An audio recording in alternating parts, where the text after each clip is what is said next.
demonstrably provable that that is the case. And I'll give you a wonderful example. What happened, you see, during the American Revolution and the changeover from colony control from Britain to overt, or from overt to covert control from Britain, was that they went from bars they could see, British occupation through the colonies, to bars they couldn't see, and they've gone on ever since. And they continue to be controlled while thinking they're the freest country in the world. In fact, I have to say, I've been in 23 countries in the last 3 years, and in my experience, Canada particularly, but also the United States, are two of the most authoritarian countries on planet Earth. I've never seen so many laws that say you won't and you will. It's unbelievable. And I'll give you a wonderful example of this changeover from prisons with bars to prisons without bars. Like I say, I've spent quite a lot of time in the last couple of years in South Africa. Before Mandela became president in South Africa, we had a prison with bars you could see, apartheid. And because you could see it and focus on it, great movements emerged around the world. The banners were being put up, and the pressure was being applied to give black people freedom in South Africa. It's human rights, it's terrible, we're going to protest, give me a banner, oh, it's terrible. And it was. Then, they moved to have a black face as president of South Africa.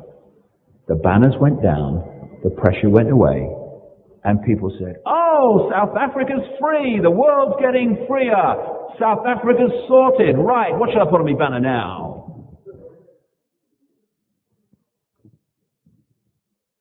During apartheid, the prison you could see, the bloodline branch managers of South Africa, the Oppenheimer family, controlled 80% of the stock on the South African stock market. They own the diamond and gold mines on which that country's economy depends. And they own the media through various frontmen. Then they put Mandela into the presidency. 5 years after Mandela, now we have Thabo Mbeki as president. Great changes have taken place on the surface.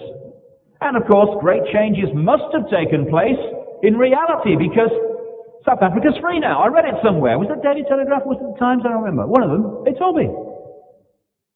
And great changes have taken place in reality. Today, years and years after black majority rule and freedom, the Oppenheimer family only own or control 80% of the stock and more on the South African stock market. They only own the diamond and gold mines on which that country's economy depends. And they only control the media through various frontmen, not least an Irishman, a Kissinger clone called Tony O'Reilly. In other words, the same hands are on the tiller that were before. But where are the protests now? Where are the clamor for human rights? Silence. Because overt control with bars has been replaced by covert control without bars, and that has happened all over the planet. And we'll see as we go along how this prison without bars has been created and how it can be maintained. I mentioned that the Oppenheimers were the bloodline branch managers of South Africa. This is how it works. In London particularly, Europe in general, you have the epicenter of operational manipulation of the Illuminati, by the Illuminati.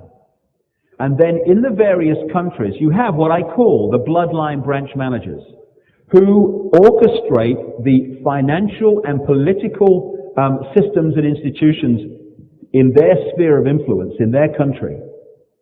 And a decision comes down the line, it's like the spider in the center of the web here, comes down the line, and that bloodline branch manager family or families then introduce that agenda or that aspect of it in their own sphere of influence. In America, the bloodline branch managers are the Rockefellers, the Mellons, and what are called the Eastern Establishment families of the United States. So,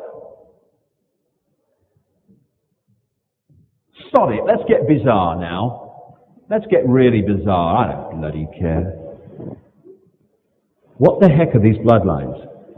that have been working through these various peoples, particularly the white race, all this time. Like I said at the start of this little chat thing, I follow information, and I'll go where information takes me. And if it's bizarre, if the information supports it, I'll go. And from about May 1990 rather than 1998, around May 1998, a series of astonishing synchronistic events started happening in my life with a very seriously obvious common theme.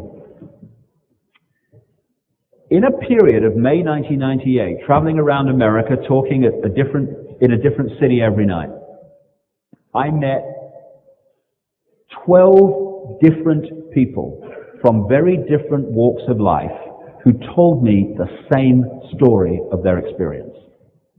That was of seeing people, overwhelmingly in positions of power, but not always, but overwhelmingly so, changing from human form to a humanoid reptilian form in front of their eyes, and then going back to a human form. Now you hear one and you think, oh my, what's going on here then? And you hear two and you think, oh God, not another. 3, 4, 5, 6, 7. And you start to say, what's going on here? And I started to listen and compile and put together what they were saying, and I must say the common themes of their descriptions were phenomenally commonly described. I then come back to Britain, and I go to meet somebody, had arranged to meet, who was the wife of the warden of a notorious area for satanic activity on the outskirts of London called Burnham Beeches, which is owned, just a coincidence, nothing to worry about, by the City of London, the financial district of London, the epicenter of the Illuminati. And I went to talk to her, not about reptilians and shape-shifting reptilians, but about her experience of seeing satanic ritual take place in Burnham Beeches at night, in which her husband was involved. That's why he was warden of the whole area. And how she saw some very famous people taking part in those rituals.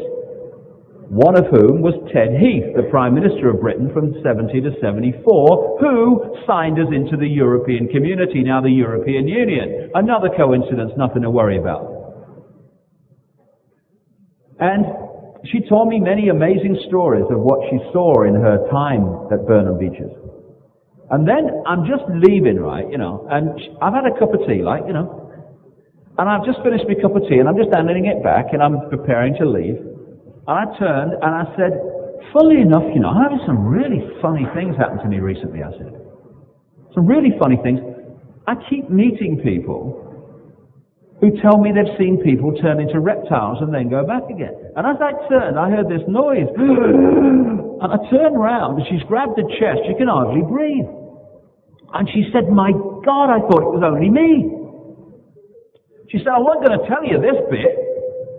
She said, oh my God, I mean, what would anyone think of me? It's bizarre enough talking about satanic ritual involving these people, but I wasn't going to tell you this bit, but I will now. He shapeshifted into a reptile during one, he didn't have to shapeshift much, Ted, did he? Really? He shapeshifted into a reptile in front of my eyes during one of these ceremonies. And she said, the thing that fazed me most? It wasn't even that. It was the fact that no one in the circle was at least bit fazed by it, like it happened all the time. So I'm thinking, not another, bloody hell. Anyway, I then have this meeting with these couple of people at the House of Lords, wanted to ask me what was going on. I thought, what you're asking me, Why don't you know? Anyway, there was a lady there, and she said some very interesting things about Diana and the assassination and the relationship with the Windsors, so I'm in there straight away. We got a talk, and she's a great lady, and she said that her closest friend was Diana's closest confidant for 9 years, and she thought that this lady would talk to me, but she's not talking to anyone else, but she'll talk to you, I think. The meeting was arranged. I didn't go to see this lady called Christine Fitzgerald, Diana's confidant, who was acknowledged as such in the media, by the way. to talk about shape-shifting reptilians. I went to talk to her about the relationship and the horrific treatment of Diana by the Windsors. So we're into this little discussion, and I'm kind of fascinated by what I'm hearing, and it's all in the biggest secret in some detail, what she said. And then she said, you know what Diana's nickname for the Windsors was? I said, no, go on. She said, the reptiles and the lizards. And she said, she used to say in all seriousness, they're not human. And I'm thinking, not again. And then Christine Fitzgerald said to me, she said, you know the Windsors are a reptilian bloodline. They're not actually human. They're a crossbreed bloodline. And I'm thinking, this synchronicity is getting ridiculous. And she told me many things about all this stuff. I then get a call from a friend of mine, scientist friend of mine, great guy in America, who said, I've got someone you've got to meet. There's a woman I'm working with who says she conducted sacrificial rituals for the British royal family and others, both sides of the Atlantic. Sacrificial rituals of children, etc., at Balmoral Castle, at Glamis Castle in Scotland, and at a notorious satanic ritual centre in Belgium known as the Castle of Darkness to those who research this stuff. And I will emphasize here for people who haven't read The Biggest Secret, one of the things that you can follow with these bloodlines from ancient Babylon to the present day is satanic ritual, human sacrifice, blood drinking ritual, along with lending people money that doesn't exist and charging them interest on it, which is another scam that this network has played right the way through very good light. But that is just one of the genetic structures that manifest as these reptilian beings. And of course, all around the world in the UFO extraterrestrial research communities, the stories of seeing reptilian beings is prevalent in the modern world also. Now, as I say, I immediately hired a camera crew to preserve the amazing knowledge this man has. And I'm just going to play you a clip from one of the two videos I did with him, Credo. And what I asked him was, simple question, what do the Chitahuri look like? It lasts about 8 minutes, and this is an amazing human being.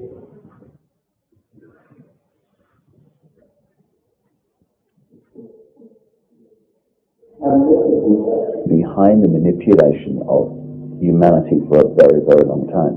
Now, what do these Chitahuli actually look like, the reptiles?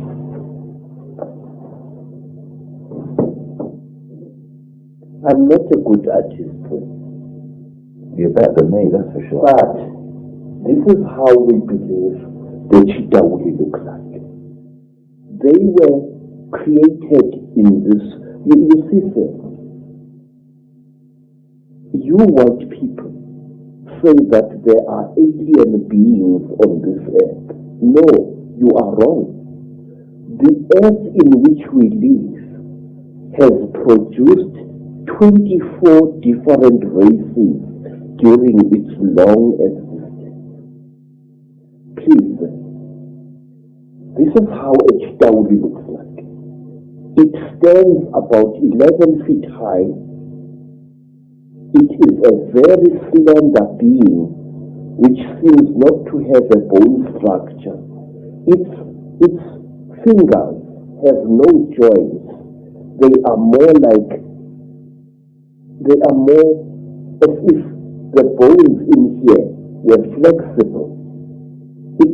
Some of the Chitauri have got 3 claws with a thumb. Some have got 6 claws with a thumb. And some of the Chitauris have got horns on their heads. And what surprises me is this. Some film producers, like the producers who make the film Star Wars, often show creatures in their films which actually exist, which even the most uneducated of Africans who knows this Chitauli can identify. For example, in the new Star Wars film, what is it called? Star Wars or something like that.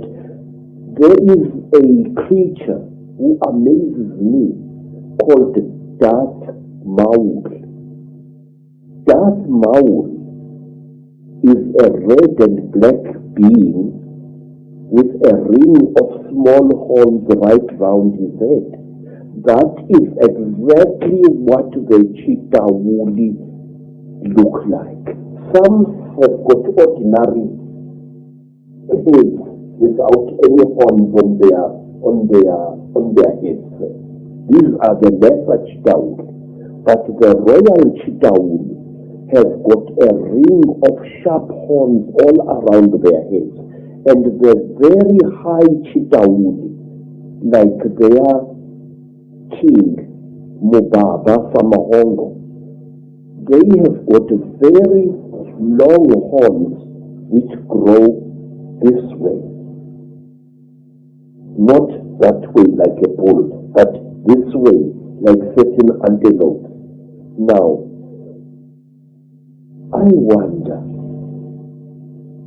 I just wonder where these film producers get their information from. And in one strange film, which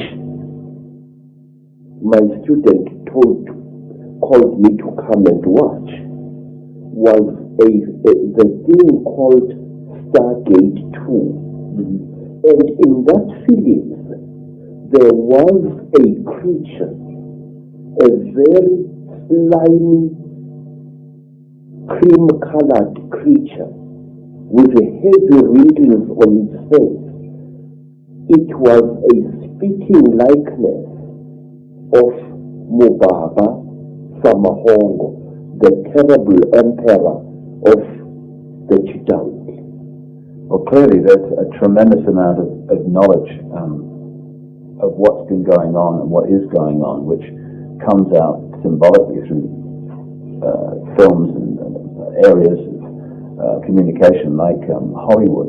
But the thing that I'm totally stunned the more I talk to you about this is because I've been all over the world having people give me descriptions of seeing reptilian-type figures, particularly people in positions of power in the world, changing into a reptilian figure and coming back again.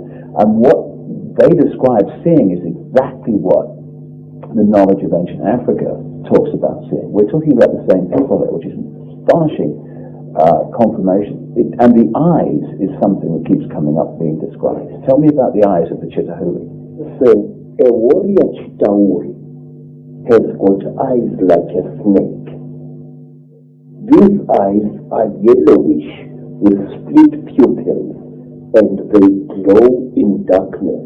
So if a Chitahuli, a warrior Chitahuli, one of the lesser classes, is hiding in a cave, you can see its eyes burning. But a royal Chitahuli has got 3 eyes. It's got the yellow eyes, which glow in a strange, almost ice-like way, like jewels, like certain types of yellow jewels. And then they have got an eye in the center of their forehead, an eye which doesn't close up down like a normal eye does, but which closes from side to side and which opens this way. Now this eye of the cheetah is the eye that kills, because it can knock a man down just by the fire, the glare that comes out of it. Is this where the constant recurring theme of the evil eye comes from? Yes, yes. In fact, Mubaba, the emperor of the Chitahuri, who is said to be still alive today, Mubaba has got a central eye. His other 2 eyes were stitched shut by a jealous wife. But his killing eye, the summer hongo, the terrible red eye, opens. He can even open it like this. Mr. David, I would like to share a little thing with you. It is this: the best way to protect an evil thing is to deny its existence. And if you talk about things such as the Chitauri, if you talk about things such as the Mandinda, there are many people who say to you, rubbish, this thing does not exist. Now, in this way, this great evil is protected by being denied. One day in my long travels through the world, I was in New York in that place called Harlem, and I saw a graffiti on a wall along a passage, and the graffiti was, there is no such a thing as the mafia, and we will kill any asshole who says that there.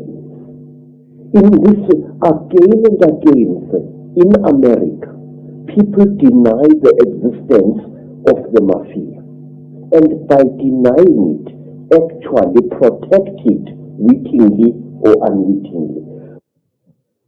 The other interesting thing, or one of the other many interesting things that Credo talks about is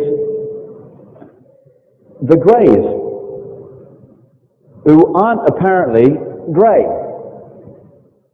Because of the arrogance of the European and North American continent in so many areas, if it doesn't happen there, then it don't happen. That African continent is a library of astonishing information which is being ignored. And here we are still having debates and arguments over whether grey alien beings were found at Roswell in 1947, when for centuries in Africa, the African tribes people have been finding these beings and on occasion cutting them up. And Credo was there when this was done with one of these dead greys. And he said that the outer grey shell is just that, an amazing substance, but it's a shell. And he said to break through it, in his words, you need not just a new axe, but a new axe sharpened as sharp as it will go to break through it. And he said when you break through it and you look inside, there is a scaly creature which is a pink color, which is known in Africa in that form as Pinky Pinky.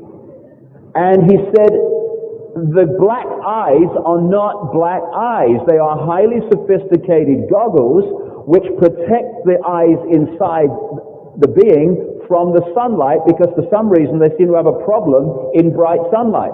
And he said when you see the real eyes of the being inside, they are reptilian and they go straight down and not in terms of having a round pupil like humans. And there is so much knowledge in Africa that is being ignored because it didn't happen in New York, it didn't happen in London. Another thing that people talk about is seeing a kind of an ethereal reptilian type figure locked into the lower two chakras of people. I've heard this story repeated again and again around the world by people who are consciously going into other dimensions and seeing some of this stuff. And this is what we call possession. The more that I understand this, the more it's clear that in these secret society and satanic rituals and stuff, they're actually creating the energy field through the ritual that plugs the people in to this dimension of consciousness, which then basically takes them over. And it's interesting when you look at the history of Adolf Hitler, this guy had a charisma bypass earlier in his life, this chap. I mean, when he was painting in the street and stuff, people would pass him by, wouldn't look twice.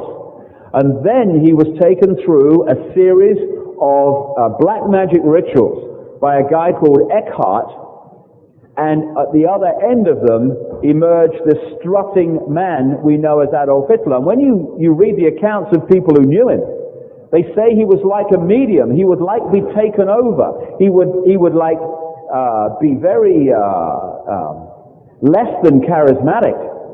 And then suddenly something would emerge, and they would see a different Hitler. And this happened time and time again, not least on the Nuremberg rally stages and stuff like that. And what Eckhart wrote to his friend was that they should not worry about him, because he had changed the history of Germany forever, because he had connected Hitler with them. And therefore, if these lower fourth dimensional beings are working through certain three-dimensional bloodlines, wearing it like a spacesuit to operate in this three-dimensional world, it means if you can put one of these bloodlines in a position of power, you are putting this fourth-dimensional entity into that position of power. And that will become very relevant in a second when we look at some of the genealogy of the leading families today. This is a painting by a Dutch artist, I think he was.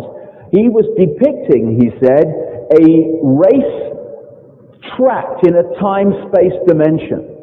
And interestingly, he chose reptiles to symbolize this race. And the more I look at this and the more I move along this road, it seems that somehow in the far, far ancient distant past, these reptilian beings were put into some kind of time-space prison, which they're now breaking out of and have been breaking out of for a while. And you start to see the symbolism of St. Michael, this Phoenician deity, who was said, if you look in Revelation, he was said to have thrown Satan, the great serpent, into the abyss. And you see the symbolism of St. George, the Phoenician deity who defeated the dragon.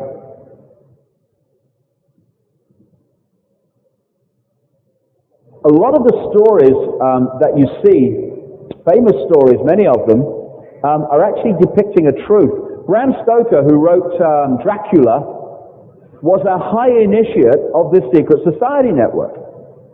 And if you look at the symbolism of Dracula, well, it's all there. First of all, Count Dracula, bloodline, aristocratic bloodline.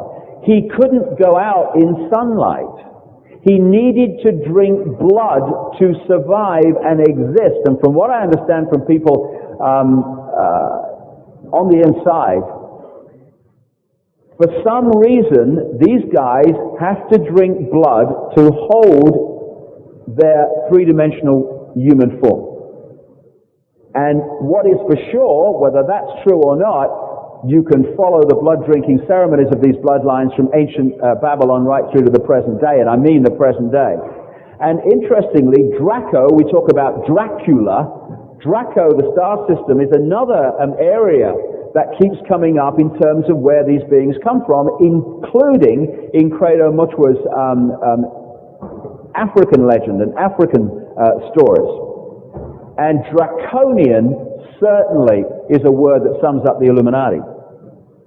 The classic depiction of the devil or Satan has many, many of the attributes that are described in the descriptions of these reptilian beings, these Chitahuri, as Mutwa talks about. The other thing he says is that some of these more older reptilian beings gather some kind of cartilage thing at the bottom of the chin, which kind of grows as they get very old. And interestingly, that's similar to what's depicted in the headgear of some of the pharaohs in Egypt. And there's the snake again on that. Now, like I say, the epicenter at operational level of this Illuminati, these bloodlines, is the City of London, the financial district, and around that area. And you know when you're going through life and you're not noticing something, and then someone says to you, "Hey, have you seen that bloody new car that's come out?" And you say, "I haven't seen it." "No, there's one. Look, look." And you see this new car. You haven't seen it before. Now you've seen it. From that moment on, you keep seeing these new cars everywhere. It's because someone's removed the blind spot. And you're kind of seeing something you weren't seeing before. When you move around the world, particularly London, and the city of London, I have to say. The reptilian serpent symbolism in front of your face just is all over the place. When you enter the city of London, this epicenter of the Illuminati, you have to pass flying reptiles as you enter that part of what we call the metropolis of London. And that red cross on the white background was an ancient Phoenician symbol, which became the flag of England, the flag of St. George, appropriately. There's an area, here's the coat of arms of the City of London financial district.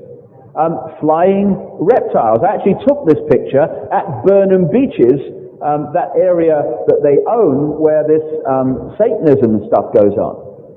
Now there's an area of London a small area, where there are more elite secret societies per square inch than anywhere else in the world, in my experience. It's the area we know as the City of London, the financial district, and the next area it's joined to, which is called Temple Bar. Temple Bar is the center, not just of the British, but of the global legal profession.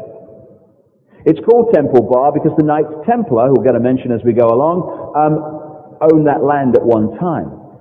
Now, if you're going to stitch up a human race in the present structure of society, you need to control the finance, City of London, and you need to control the law, Temple Bar.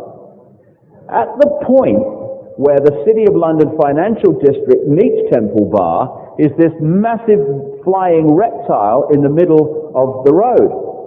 That is the City of London, that's Temple Bar, that's one of the law courts, and you get that in the center of the road.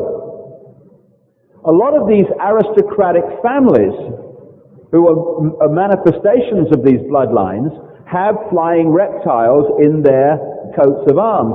This is the Marlborough family, an offshoot of which was Winston Churchill, that's based at Blenheim Palace near Oxford. And the great cathedrals of Europe, like Notre Dame, which is not Mother Mary, by the way, it's Queen Semiramis, Our Lady of Babylon, in Paris, and the cathedrals of Britain, they were built overwhelmingly with Knights Templar Illuminati money. And they were put on the major vortex points, like Chartres Cathedral near Paris, was the point where that was built was not just a druidic ritual center for that area of France. They came from all over Europe to do druidic rituals at that point. They put them on the vortex points. They built them full of sacred geometry and esoteric knowledge. And again, on the cathedrals and on the castles and the stately homes of the aristocracy, you find these reptile figures we call gargoyles. If you go to Sandringham, where Princess Diana was brought up near there, right on that estate, and you go to the main gate of Sandringham, where of course the royal family spend chunks of the year, there are reptile figures right across the main gate. Wherever you look, you see this thing. And there's a place in America called Denver Airport. It's kind of a new airport. Strange thing, massively over budget. And there's a guy called Phil Schneider, who came out and died as a result, saying that he built some of these underground bases in America, and that some of them were extraterrestrial bases where the extraterrestrials interacted with the human elite, and some of them were reptilian. And he pointed to one of them being Denver Airport, a brand new airport that was massively over budget, and there's some very, very strange things about it. Not least, in Denver Airport, a modern airport in America, they have stone gargoyles in it. The reptilian symbolism, once the blind spot's gone, you start to see it everywhere where you didn't see it before. And these, the Windsors, are one of these bloodlines. And this solves another mystery, which I always wondered as a child. I always wondered why the Queen had these long bloody things trailing behind her, and now I know it was to hide her tail. The Fortean Times did this on its front page in the latest edition, taking the piss out of me. Thank you, it sold a hell of a lot of books. Will you do it in the next edition as well, please? Depicting the Queen as actually a front for a reptilian figure. Yeah. Do you think I've lost my knighthood? Do you reckon I get my knighthood now? I think it's gone, don't you? Yeah, thank God for that. And the story of Diana is also about genetics, about bloodline, and about wanting her bloodline fused with the Windsors. As she used to call herself to Christine Fitzgerald, she said, "I'm just the Windsors' brood mare," and that's all they wanted her for. Now, going along with these bloodlines, and I'll come back to that in a second when we get to the genealogy of the ruling families today, which is extraordinary. The bloodlines have worked through, in this period of thousands of years, a secret society network, which has helped to hide dramatically what's going on. Now, these bloodlines have changed their name from time to time, so people think, oh, well, they stopped there, they're always somebody else. They're actually the same bloodline. It's changed their name so we lose the plot. And the secret societies have done the same. Like I said earlier, the Freemasons have just changed their name. They've actually existed all the way through, but that offshoot just became known as the Freemasons in the 1700s. Give you an example of how this works. Around the time of the Crusades, 1200s, there were 3 knights organizations which emerged around the same time in Jerusalem, which are still going today and have among their number the top people in global politics, business, banking, military, etc. One of them was called the Teutonic Knights, which of course relate to Germany, and it was through that Teutonic Knight network in Germany that the Nazis were created to emerge in this century. Actually, this is being videoed, so if you're listening in a few weeks, last century. Right? The other one was called the Knights Hospitaller of St. John of Jerusalem, which today in its Protestant version is called the Knights of St. John of Jerusalem, and its official head is the Queen. And in its Catholic version are called the Knights of Malta, with the Maltese cross, the official version, the official head of which is the Pope. I love the Pope, by the way. Do you like the Pope? I love the Pope. I think he's great. I love the Pope when he's bouncing along in that Pope-mobile behind 3.5 inches of bulletproof plexiglass. I love that, you know. I mean, that's faith in bloody action, isn't it? And the third one, which I'm going to concentrate on for a few minutes, is the Knights Templar. The Knights Templar official story is that they were set up to protect pilgrims visiting the Holy Land. Well, there's 9 of these buggers for the first 9 years. They're going to protect a lot of pilgrims. Cover story. They parked their bums next to Temple Mount in Jerusalem, and after this 9 years, suddenly things started to motor very fast. A couple of them came back to France, where they were created by the St. Clair family, which became the Scottish Sinclair family. And suddenly they started to sign up and recruit some of the noble families of France and Europe. And to join the Templars, you had to give them your wealth and land, so they seriously knew something. As a result, the Templars became massively wealthy. And they had in Paris and London their 2 financial centers. And they made even more money by lending money that didn't exist and charging interest on it. The old scam played by these bloodlines all the way through to the present day. By 1307, the King of France, Philip the Fair, who was up to his neck in debt to the Templars, like the crown heads of Europe, just like the governments of the world are today. Same story, just a bigger version of it today. He issued secret orders, which weren't secret enough, to arrest the Templars in France on Friday the 13th in October 1307. That's why Friday the 13th has been considered unlucky ever since.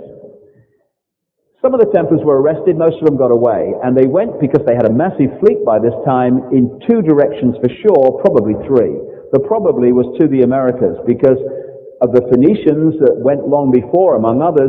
They knew in this underground stream of knowledge that the Americas existed long before Columbus got himself in his ship. But the 2 places they went for sure, first of all, was down into Portugal, where they operated behind a Christian front called the Knights of Christ. The most famous Grand Master of the Knights of Christ was a guy called Prince Henry the Navigator. And this is extremely relevant because one of the sea captains close to Prince Henry the Navigator was the father-in-law of Christopher Columbus. Christopher Columbus was not looking for India and kind of tripped over the Americas. Oh, what's this? Knew it was there. They knew it was there for a long time. This was the time to start occupying the Americas and destroying those cultures. So Columbus played the photo opportunity to do it. And Christopher Columbus was employed by two of the key bloodline families. One of them, the House of Lorraine, a key family to this day. The other family was the de' Medici family. The de' Medici family funded and sponsored Leonardo da Vinci, the Grand Master of the Priory of Sion. And the de' Medici family and the House of Lorraine employed two other famous people. One was Christopher Columbus. The other was Nostradamus.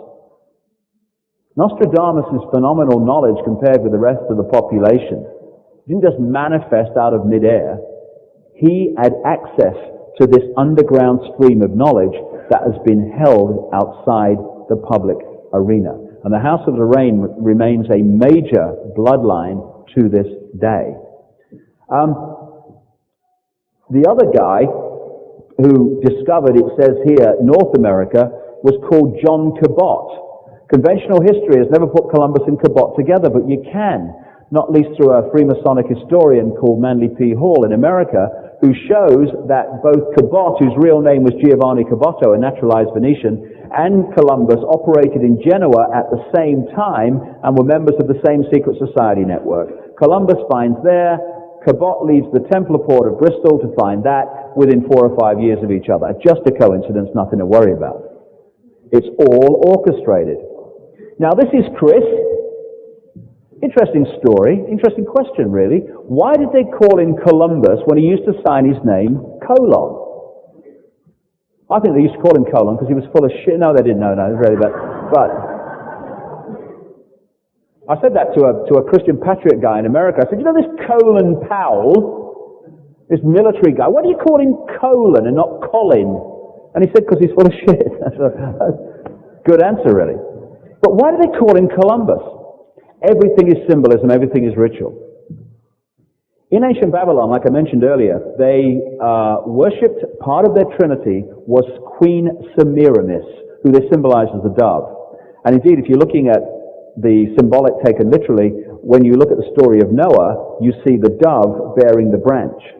Queen Semiramis was symbolized as a dove, and the word Semiramis means branch bearer. When the Illuminati moved their center from Babylon to Rome, as I mentioned earlier, they worshipped Semiramis in the Roman Empire under the title Venus Columba, Venus the dove.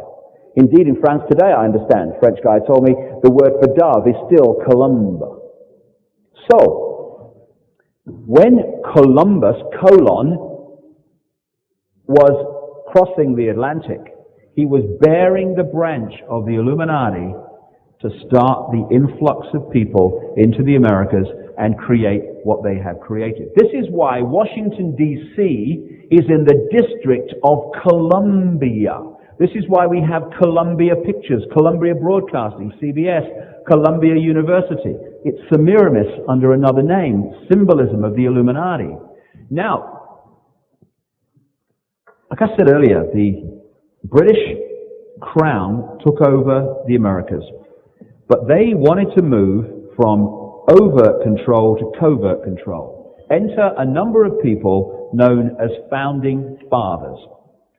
It's a story about that, but it's also indicative of what's happening today all around us if we would only get streetwise to it. When you talk to people in America about this guy, Benjamin Franklin, they still go like starry-eyed and glassy-eyed and teary-eyed about this man's record of fighting for freedom. This guy was Illuminati, like a lot of them were. Like I said earlier, of the 56 signatories to the American Declaration of Independence, 50 were known Freemasons, only one was known not to be. That doesn't mean because you're a Freemason you're involved, most of them aren't, but a significant number of them are when they get to that level of influence. And this guy, while the revolution was going on, in the run-up to it, parked his arse in London, 28 Craven Street, near Trafalgar Square. And he was a member of a elite, satanic, blood-drinking, here we go, human sacrifice secret society called the Hellfire Club, based on the estate of a British government minister called Sir Francis Dashwood at Wickham. And this guy was a British intelligence operative manipulating overt control into covert control from London of America. Now, I don't know whether you saw this story, but a couple of years ago, I suppose it was now, the story broke that they were renovating 28 Craven Street with a grant, £1.5 million, I think, something like that, to turn it into a kind of museum to Benjamin Franklin's life near Trafalgar Square. They start digging the floor up. They find 10 bodies, 6 of them children, which had strange things done to them. And this article is kind of saying, well, he and his mate must have been into body snatching for medical research. When you see the rest of Franklin's history, there might be another explanation for this. So we move into the point where the Americas are apparently turned over to the American people with the War of Independence. And the first president was George Washington, a massively high degree Freemason, a British aristocratic bloodline. And we come all the way through to now, and here you have George Bush, president, one of the bloodlines, shapeshifter extraordinaire, and who is over the horizon in terms of becoming the next president of the United States in the year 2000, just less than a year away now. George W. Bush, his son. Because presidents and people in political power are not elected, they are selected by bloodline. Now what I'm going to do, the next few little while, there's George Bush again, rising sun. And again, symbolism you'll find, rising sun, here comes the sun, in these Illuminati magazines like Time and Newsweek. What I'm going to do now is just go through one bloodline. I emphasize that this is the same bloodline. And it's an interim report because doing genealogy is incredibly time-consuming and painstaking. Some of the sources for this are Burt's Peerage, the Bible of Aristocratic and Royal Genealogy in Britain, the Boston Historical Genealogical Society, and a number of other genealogists who are working to follow the ruling bloodlines back to their origin today. Amalgamated that, and this is an interim report only on this bloodline. It starts off with the ancient royal lines of Egypt, Sumer, Phoenicians, and Babylon. Just remember that the Sumerian tablets say that the crossbreed creation of the gods and humans were put into the positions of ruling royal power in that ancient Near and Middle East. This bloodline comes down through Philip of Macedonia, who was the father of Alexander the Great, who, before he died in Babylon at the age of 33, had plundered that whole area that we keep seeing on that map of the Near and Middle East, and also gone into India. Comes down through Cleopatra of Egypt, who had children with Julius Caesar and Mark Antony. Comes down through Herod the Great, who was the king in the Jesus stories. Interestingly, it also comes down through the Piso family, a Roman aristocratic family, who, as I present evidence in The Biggest Secret, and there's a website called the Piso homepage, which goes into this particular subject in even greater detail. The evidence for me is overwhelming that this Piso family wrote what became the gospel stories, and they put it in a historical context, including one of their relatives, Herod the Great. And when you look at the Jesus stories, they are constantly recurring stories that can be found thousands of years before Christianity was even thought of. Now, in 325 AD, at the Council of Nicaea, in what we now call Turkey, a Roman emperor called Constantine the Great took those gospel stories that had manifested as the Christian religion, and he created the foundation of the Christian religious structure to this day, known as the Nicene Creed. The Nicene Creed. Constantine the Great, who did that, is the same bloodline as the Pisos. We come down through the Merovingians. Now, through books like Holy Blood, Holy Grail and others in recent times, the Merovingian bloodline in France has become much more kind of identified and looked at. The Merovingians were a royal bloodline. And there are some people, I would suggest, because they've not quite seen the bigger picture, and there are some people who are doing it knowingly to mislead and divert, who are claiming that the Merovingians, and therefore all the people that come off from them to the present day, are the bloodline of Jesus. Why is the word bullshit kind of resonating through my mind when I say that? Nonsense. They are an important bloodline relevant to the control of the world, but it has nothing to do with Jesus. Just a diversion, I would strongly suggest. And interestingly, the Merovingians, talking about symbolism, the Merovingians were the people who created the city called Paris. And the Merovingians worshipped one of the great goddesses of the ancient world, the goddess Diana. And they built sacrificial underground ritual places just outside the original Paris to do their rituals and sacrifice to the goddess Diana. That spot today has become very famous. It's called the Pont d'Alma Tunnel, where Diana died. Charlemagne, the most famous monarch of what we call France, same bloodline. Since 1776, hundreds and hundreds and hundreds and hundreds of millions of people have lived in the United States and call themselves Americans. Not only that, that phenomenal number of people, there's 260 million Americans now, never mind add them all up in the past. Those people not only are incredibly numerous, they came from a massively diverse genetic pool. You would have thought, therefore, that there's just a bit of a chance that within the 42 only of them who've become President of the United States, there would be just a little bit of genetic diversity. Makes a bit of sense? No. 33, and this is conventional genealogical sources, 33 of those 42 alone go back to Charlemagne. The Habsburgs, who controlled the Holy Roman Empire, even the Roly Roman Empire. I mean, it sounds more fun. For centuries, same bloodline. The de Medici family, the House of Lorraine, same bloodline. Comes down through the Plantagenet royal dynasty, which manifested a number of monarchs in Britain. King John, who signed the Magna Carta. The Stuart dynasty, same bloodline. Down through the Georges, George III, who was the king at the time of the American Revolution, etc. Down through the present royal family, Queen Elizabeth and Prince Charles, etc. We go through the French royal dynasties, down to Louis XVI, whose wife Marie Antoinette, same bloodline. They were killed in the French Revolution, but their little boy prince was saved and later turns up in America under the name Daniel Payzur. And when you look behind the so-called great American industrial empires of Morgan, of all these other people, Carnegie, you find the real controller was Daniel Payzur, same bloodline.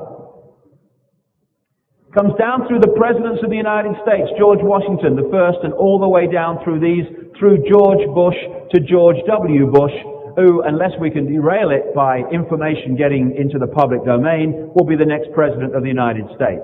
It comes down through the Scottish bloodline families, the Lords of Galloway and Mary Louise of Austria, who was the wife of Napoleon. Everywhere you look, the bloodline's there in history. Kaiser Wilhelm II, the king at the time of the First World War in Germany. Maximilian, Emperor of Mexico, it was the Habsburg, the Rothschilds, the Rockefellers, same bloodline. And that's why this guy is where he is, and why he's just broken the record for money raising for a Republican presidential candidate. Another place the Templars went after the purge was around the west coast of Ireland and into Scotland. And there, later, they re-emerged under another name, the Scottish Rite of Freemasonry. The Scottish Rite of Freemasonry is the biggest secret society in the world. Pervades world politics, world business, world banking,